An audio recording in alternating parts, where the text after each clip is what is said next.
El objetivo de este vídeo es explicar de forma muy sencilla y corta cómo funciona la técnica de la PCR para diagnosticar la COVID-19.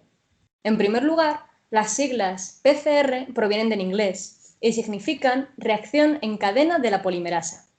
Por otro lado, por simplificar se está denominando simplemente PCR. Sin embargo, por dar una información un poco más completa, decir que realmente a lo que se están refiriendo es a la RT-qPCR, que es una variante.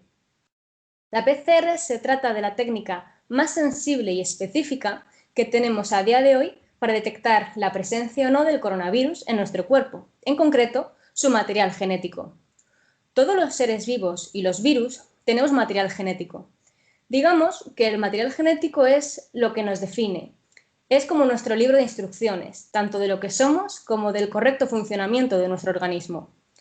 En los seres humanos y en el resto de los seres vivos, el material genético, ese libro de instrucciones completo, es ADN, del cual además se puede producir ARN. Sin embargo, en el caso de los virus, los hay cuyo material genético puede ser ADN y los hay que tienen ARN. En el caso del coronavirus, su material genético es directamente ARN y no tienen ADN. Cuando se hace un test usando la técnica de la PCR para la detección del coronavirus, lo primero que se hace es recoger muestra del paciente, donde se espera que se encuentre la mayor cantidad de ese virus, es decir, en este caso en las vías respiratorias altas. Esa muestra debe procesarse para eliminar todo aquello que no es necesario, proteínas, grasas y otras moléculas para quedarnos finalmente solo con ARN, que es lo que queremos detectar por ser el material genético del coronavirus. A continuación, lo que se tiene que hacer es transformar todo ese ARN que hemos aislado en ADN. ¿Y por qué tenemos que hacer esto? Porque es más fácil trabajar con ADN en el laboratorio. Imaginaos que tenemos un documento de Word con información.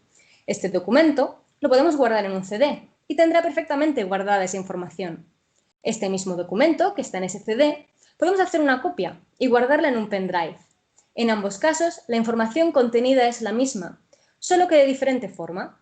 ¿Y por qué hacemos esto? Porque con la tecnología de la que disponemos ahora es más fácil utilizar un pendrive que un CD y al final la información es la misma. Lo mismo pasa con el ARN y el ADN. La información del virus va a ser la misma. La diferencia está en la forma en la que lo hemos guardado, siendo el ADN la forma más fácil de utilizar y manejar en el laboratorio. Una vez que tenemos el material genético todo transformado en ADN, lo siguiente que se hace es amplificar, es decir, hacer muchas copias de la molécula de ADN de nuestro interés, que en este caso será un fragmento del ADN del coronavirus. Por ello, podríamos decir que la PCR es como una fotocopiadora molecular, ya que fotocopia o hace muchas copias de un fragmento concreto. De esta manera, podremos detectar su presencia, dado que es mucho más fácil detectar 1.000.000 de copias que una sola. Hay que tener en cuenta que en la muestra no solo habremos recogido el ARN del coronavirus, sino también ARN humano o incluso ARN de otros virus que tengamos en el cuerpo. Y todos ellos habrán sido transformados a ADN, entre los que se encuentra el del coronavirus, coloreado en naranja en este ejemplo. Pero aquí es donde entra la gran especificidad que tiene la PCR.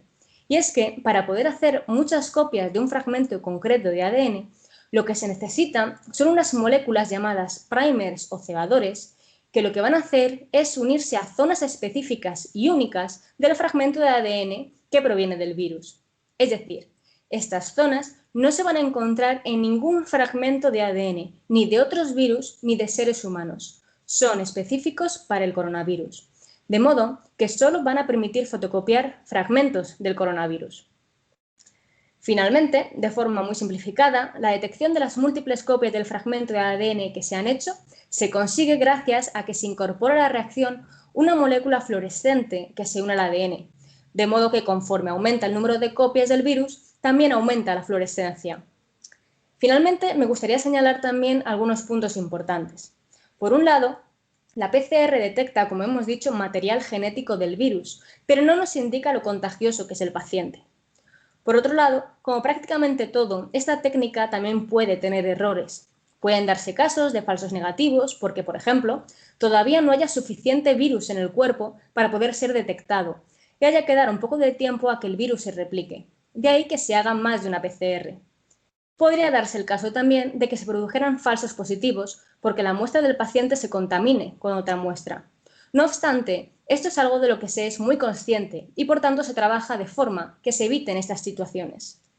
En definitiva, la PCR es una técnica muy sensible, muy específica y por todo ello muy usada.